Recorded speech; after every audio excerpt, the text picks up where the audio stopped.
It takes exactly 2 weeks, 14 days, and 336 hours for a person to disappear. I know because I've been watching it happen. The Elias King who stood on the beach with me 2 Fridays ago went missing after that night. I don't know what caused the change or what exactly transformed the boy who almost kissed me into an almost stranger. But here we are, not talking, not texting, not doing any of the things I thought we'd be doing 2 weeks after that night.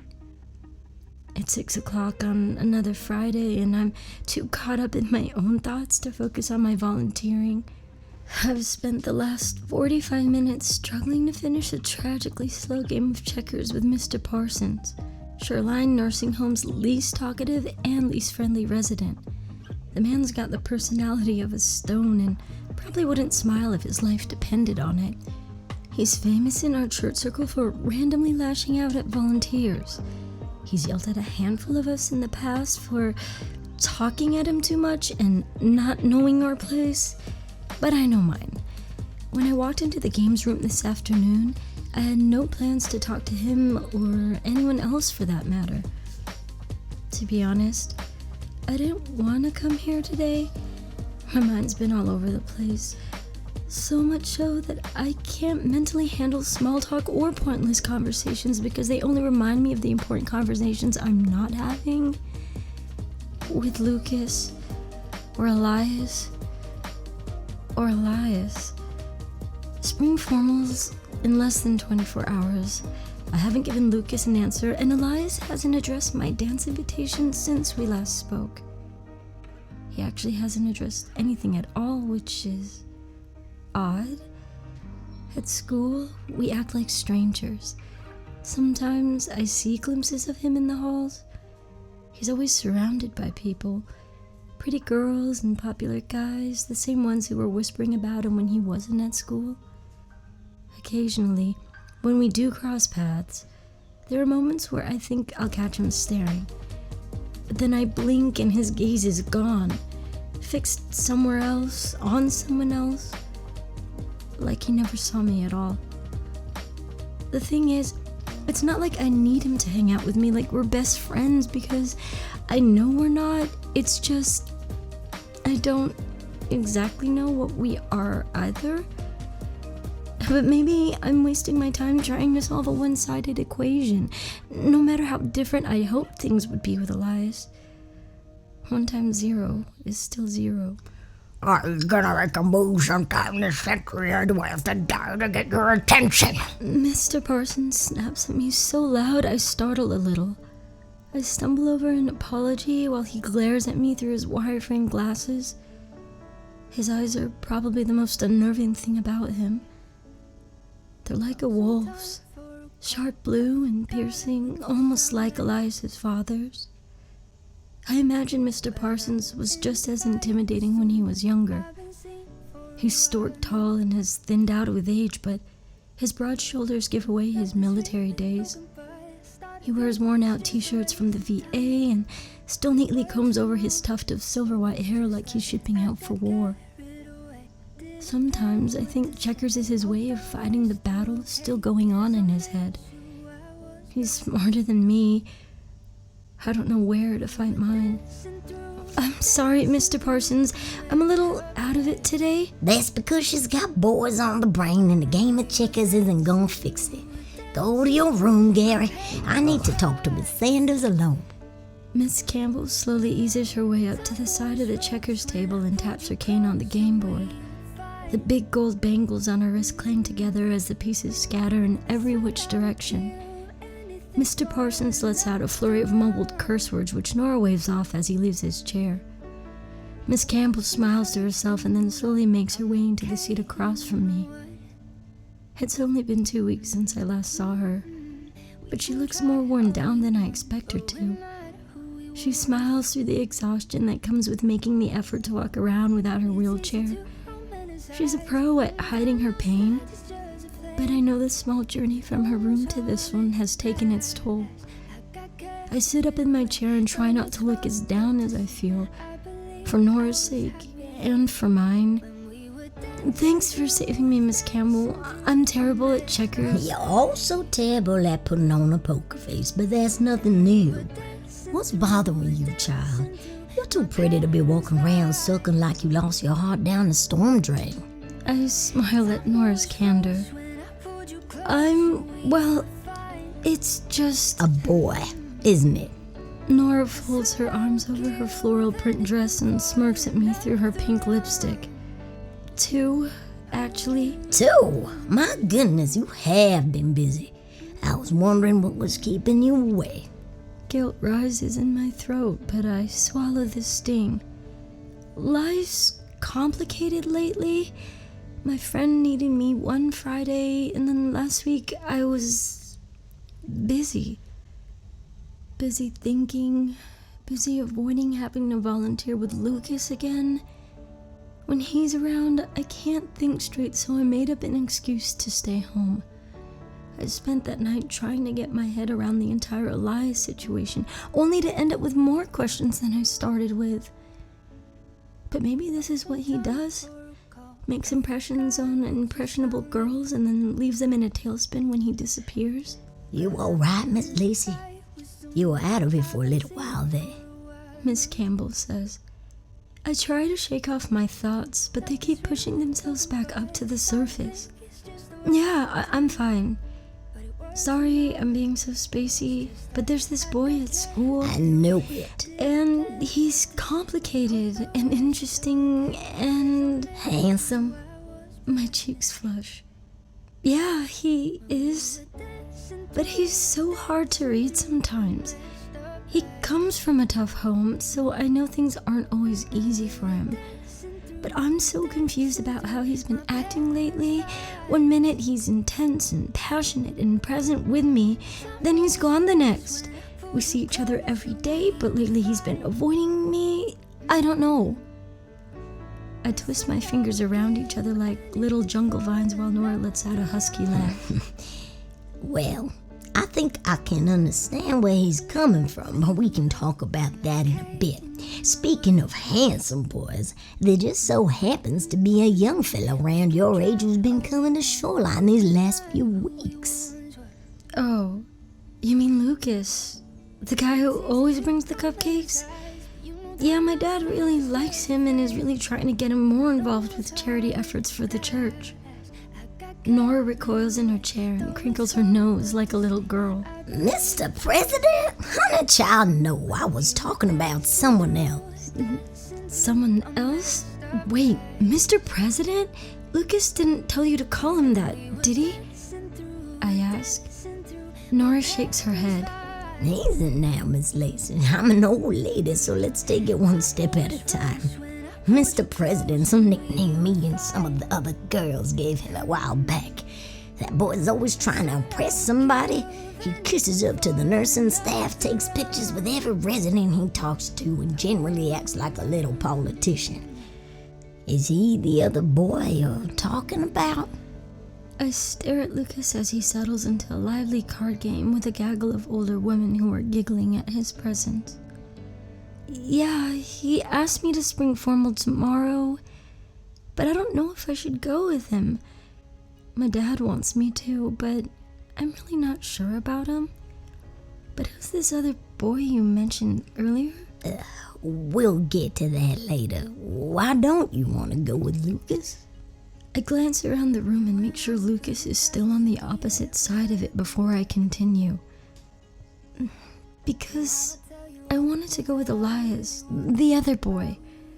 The problem is, Lucas asked me first, and I told Elias about it. Nora raises a weathered hand to stop me. There's your problem right there. I stare at her confused. What do you mean? Does Lucas hang around you at school? Lucas has made a point to be my personal shadow. He finds me at lunch and eats with me one-on-one whenever he can. He's extremely attentive in science class. Always takes the lead on our projects. Always makes sure I'm up to speed on the latest school news. He's the definition of who I probably should like. My dad reminds me of this at the dinner table nightly. But no matter how loudly he sings Lucas's praises, they're still falling on deaf ears. Constantly. I think he's even been leaving homemade snickerdoodle cookies at church for me. I love snickerdoodles, and the gesture's super sweet and thoughtful, but... You just don't feel the same way. No, I mean, I'm trying to, but he's... Just not Elias. It's okay. Sometimes when a certain person shakes you, you still tremble long after they're gone. Nora's words resonate with a part of me I've been trying to deny since that Friday on the beach. A lot changed that night. I changed. I saw so much of myself in Elias that I think I got lost in all the places where we overlapped. But maybe that was just me. Maybe everything he said and did on the beach was just a passing moment. Even if it was just that, I left that night feeling hopeful. And then Lucas turned all that hope into confusion. Part of me has been stuck trying to understand the difference between the boy I know Elias to be and the person I saw in Lucas's video. But the thing is, I've lived through rumors to understand that his side's only part of the story. The rest of it should come from Elias. But he's been busy. Too busy to ask, too busy to talk to, too busy being someone he's not. So what do I do, Miss Nora? I want to talk to Elias, but I'm pretty sure he doesn't want to have anything to do with me right now. Miss Nora stares down at me over her purple-rimmed glasses. Honey, can you blame him? You've been spending every minute of the school day hanging around Mr. President. Do you think a boy from a hard home feels like he can measure up to that? That Lucas over there is putting in a lot of effort to make it clear to everybody else that he's got his eye on you. You don't think your beau noticed that? I sit back in my chair and try to look at the past few weeks through a different lens. I remember Elias coming back to school the Monday after that weekend, acting like nothing happened. Like the turmoil at home wasn't a part of him. And strangely enough, people believed it. Within 20 minutes of him showing up, everyone magically stopped gossiping about his family and went back to fawning over him.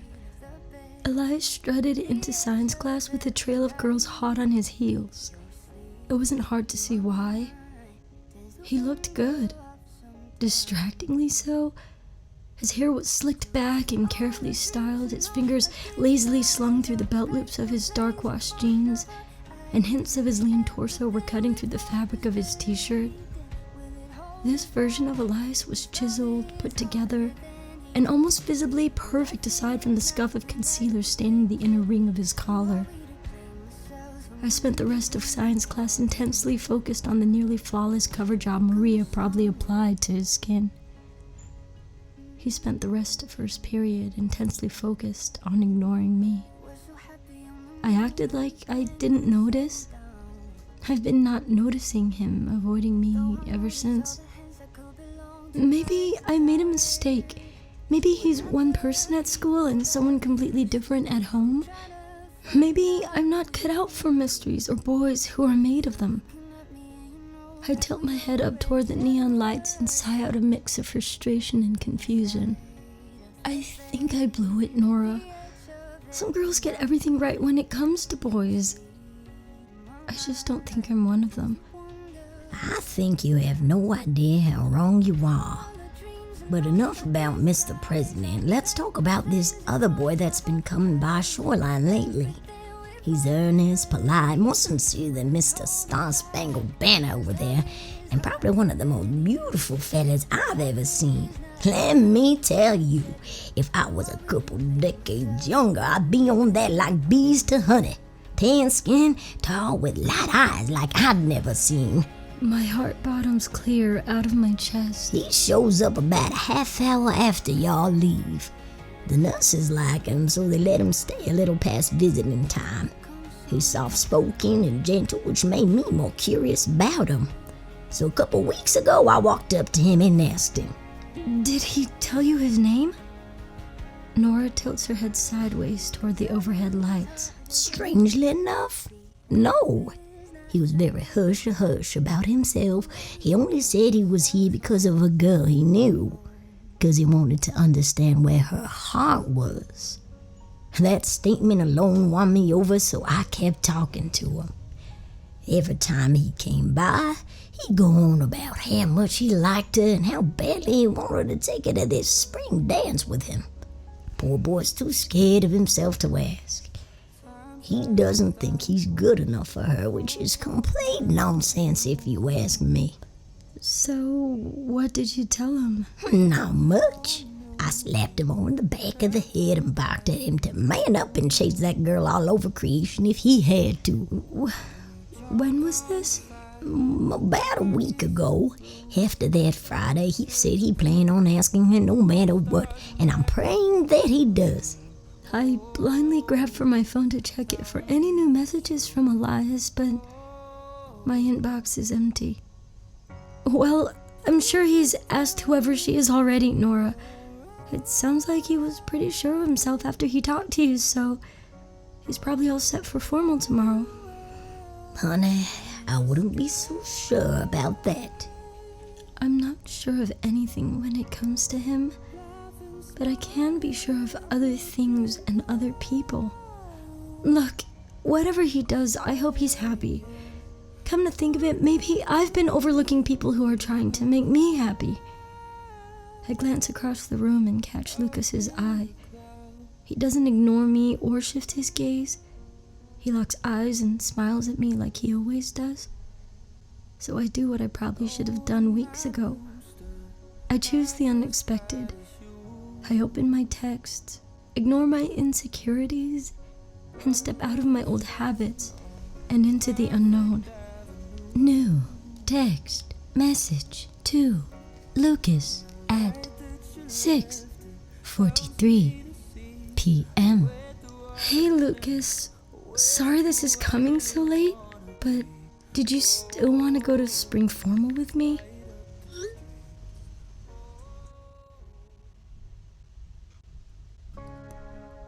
Saturday. Mission Bay looks like a picture out of a teen magazine. Boys in slightly oversized suits and girls in glittering dresses are stepping out of the cars in front of me like they're stepping into a fairy tale. I feel like I'm walking into a situation where I don't belong. My dad's glassy-eyed as we pull up to the school entrance. He's staring out over the steering wheel like he's seeing the same Mission Bay he knew back in 9th grade. I don't have the heart to ask him if he's imagining Mom waiting for him on the front steps in her dress.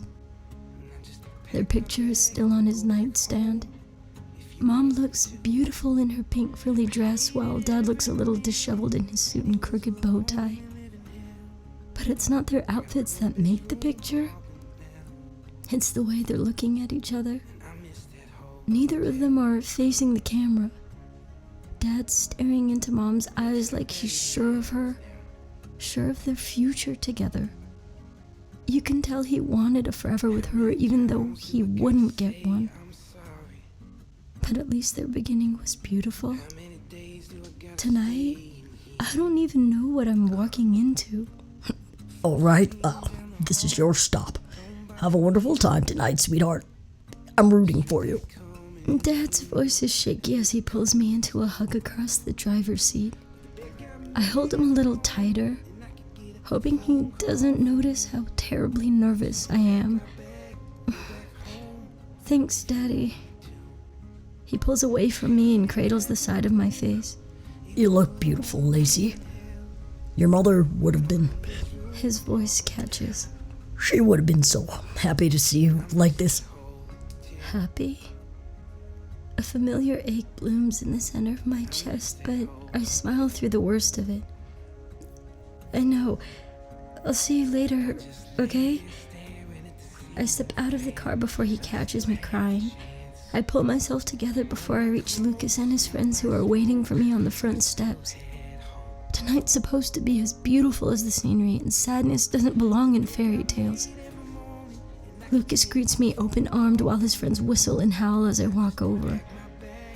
I'm not used to doing my hair, wearing makeup, or walking around in tight-fitting dresses, but at least I'm not the only one. I just wish Lucas and his friends' over-the-top reaction didn't make me feel so on display. The closer I get to Lucas, the more intently he watches me. His eyes slowly dip down the length of my dress and wash over my whole body.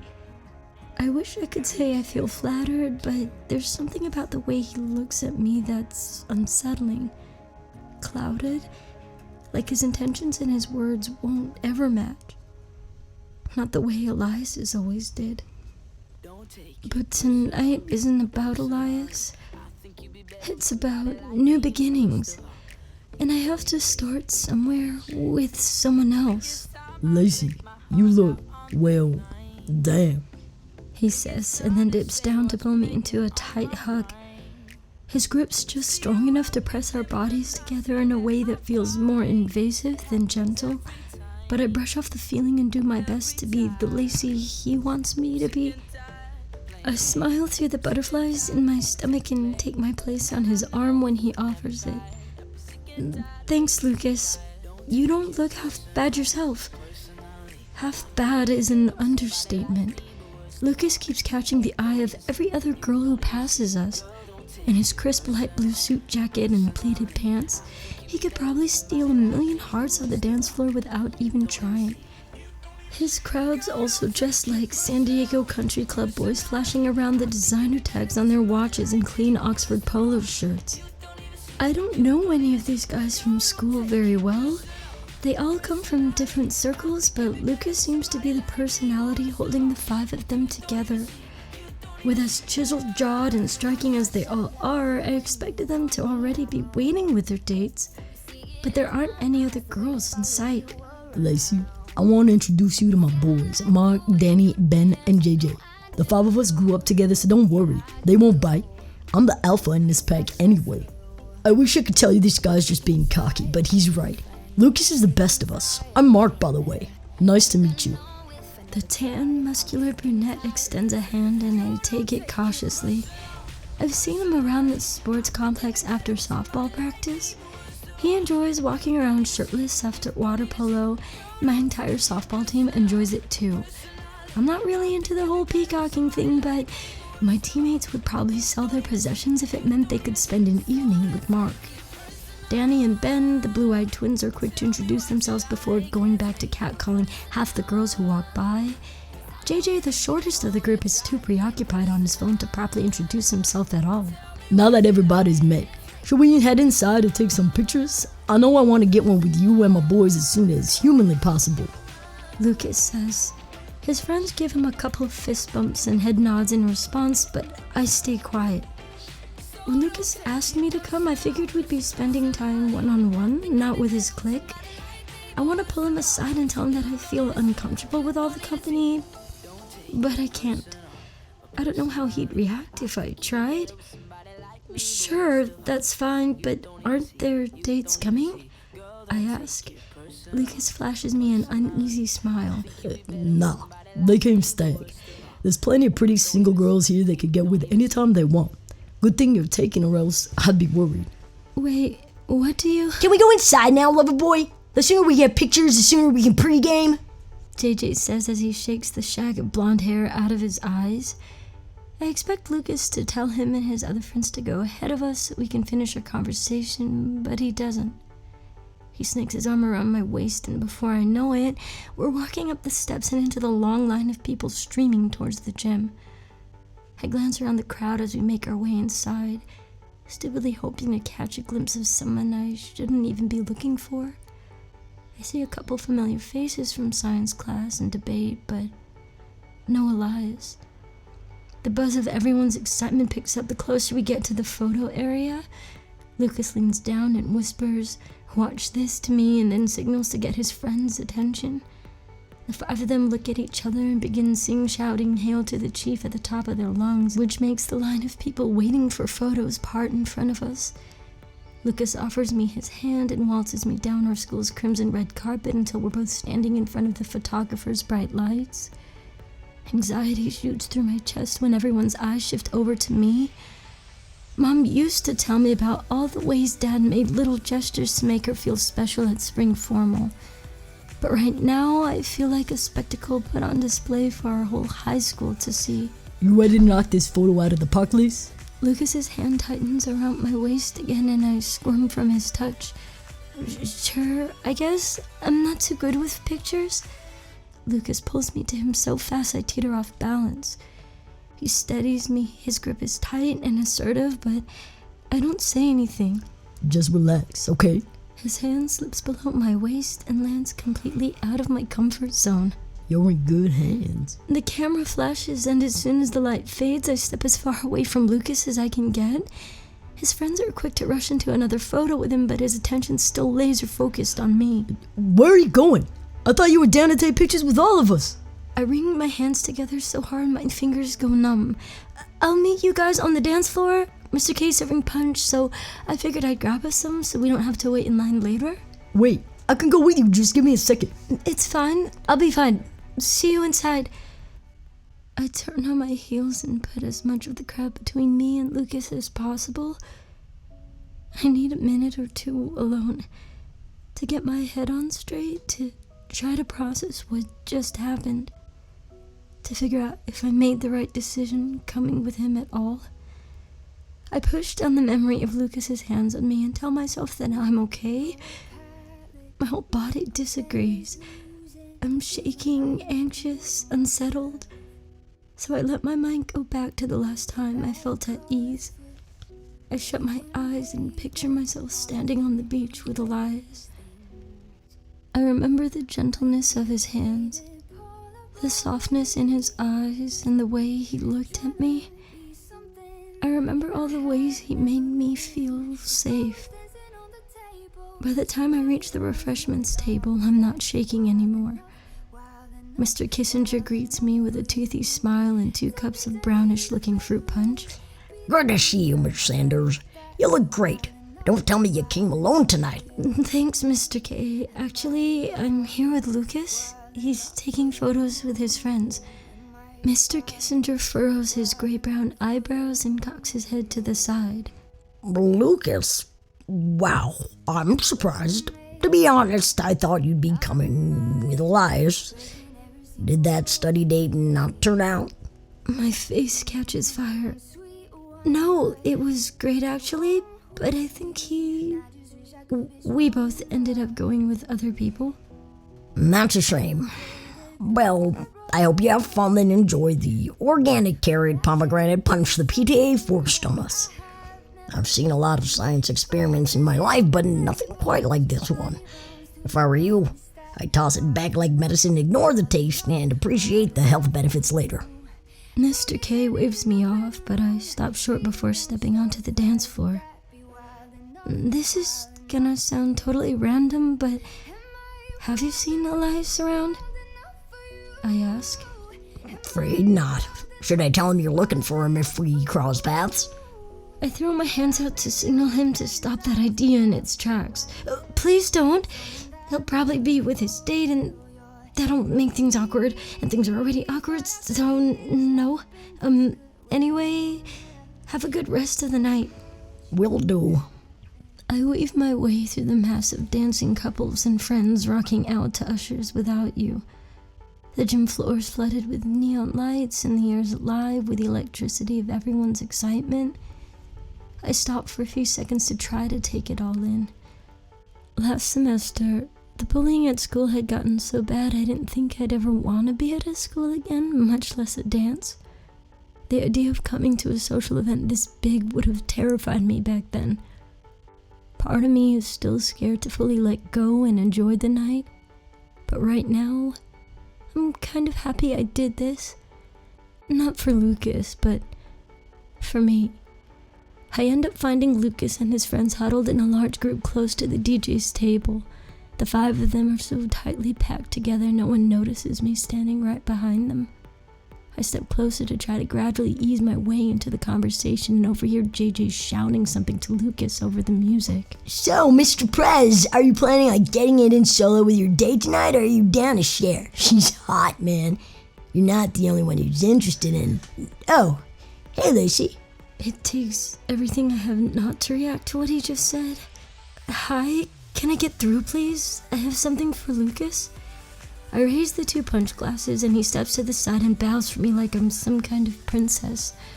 I've barely been around him tonight, and it's already clear that his way of treating women is completely off the mark. I hold the cups close to my chest as I pass him, but I still feel his eyes on me after I reach Lucas. I glance up and find Lucas glaring at JJ across their tiny friend circle, which relieves me a little. I hand Lucas his cup, and he leans down and kisses the top of my head in response. Thanks, babe. Now we can actually have a little fun. Danny, did you bring this stuff? Danny reaches into his suit jacket pocket and pulls out a silver flask.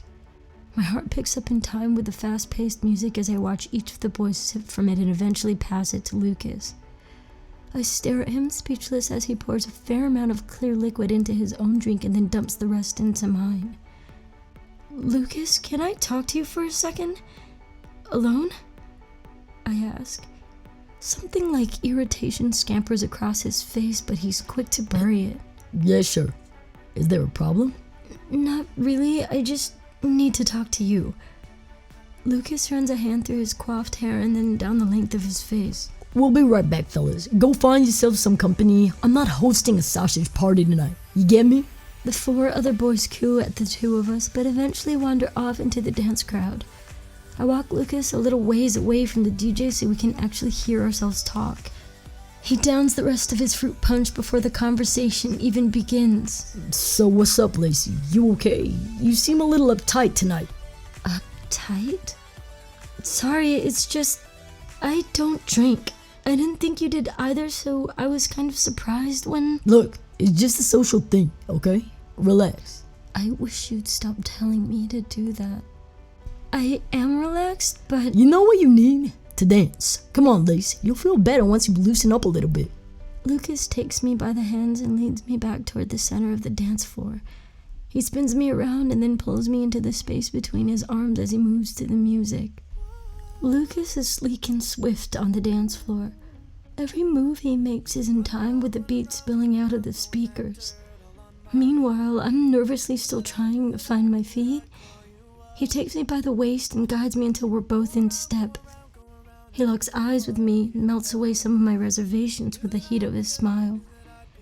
The music picks up and I finally try to let myself go. I shut my eyes and pretend I'm dancing with someone else. That it's Elias who's spinning me around and pulling me in close. I let myself get lost in the illusion to the point where I almost totally ignore the friction of Lucas's hips grinding against me from behind. I open my eyes to slow things down and bring myself back to reality. And then I see him, standing at the entrance of the gym, leaning against the doorway in a tailored suit. Elias came. He actually came. And seeing him is all it takes to snap me out of whatever it is I lost myself in with Lucas. I start walking in Elias's direction, anxious to talk to him, more than excited to see him. But then a girl appears at his side. She's tall, thin, and silhouetted, but it's easy to see how beautiful she is through the dark. Elias turns to face her. She leans in and whispers something in his ear. She takes him by the arm, and he disappears into the dimly lit hallway. With her. Before I even have a chance to react, Lucas grabs me from behind and pulls me backwards until I'm flush against him again. Our bodies are completely out of sync this time around, but I welcome it. I give in to losing myself on the dance floor, to track after track, barely noticing how much time passes because my mind's somewhere else. My heart's wandering somewhere outside the gym doors and down the hallway. But I try my best to think of how to forget about everything I just saw. To forget about how everything Miss Nora mentioned about the light-eyed boy who wanted to understand a certain girl's heart happened to be true. Only now I know it had nothing to do with me, and everything to do with whoever Elias disappeared down that hallway with. At this point, I don't know how many minutes or hours I've been dancing since all my attention's been stuck in that moment. But it only takes an instant for me to realize that not having any attention on Lucas was a huge mistake. His hands suddenly leave my waist and disappear under the edge of my skirt. I grab him by the wrist so hard my nails sink deep into his skin. "What do you think you're doing?" I push him off me and whip around only to find his sloppy grin slathered across his face. Dancing with you, is that a problem now too? 'Cause you sure weren't acting like it was earlier. You know what, Lucas? Find another girl to spend the night with. I never should have come here with you. I turn and rolls out of the gym without saying another word to him. As soon as I'm through the doors, I kick off my heels and sprint out of the building, half blinded by tears. I pass the school track and pick up my pace like it'll help me outrun the pain eating a hole through my chest. I'm not too sure how much of it's from the running or from everything that just happened at the dance. With Lucas, or the lies. My lungs are burning by the time I step onto the grass of the softball field, which is the last threshold I need to cross before I end up in the school's parking lot. I stare ahead at the near total darkness surrounding the cars in the distance. I feel it calling to me across the field, begging me to go hide in a place where people like Lucas and his friends won't be able to find me. I shut my eyes for a couple seconds, desperate to feel invisible on a campus where too much of me feels exposed and vulnerable. But a couple seconds, it's all it takes for everything to change, for my feet to catch, for the world to spin, for my balance to slip away right as I trip over a body lying directly beneath me. I scream and brace myself for the impact of skin and bone against the hard-packed dirt of the pitcher's mound. But instead of crashing into the ground, I crash into the arms of a boy who, despite all my chaos, is still holding me steady.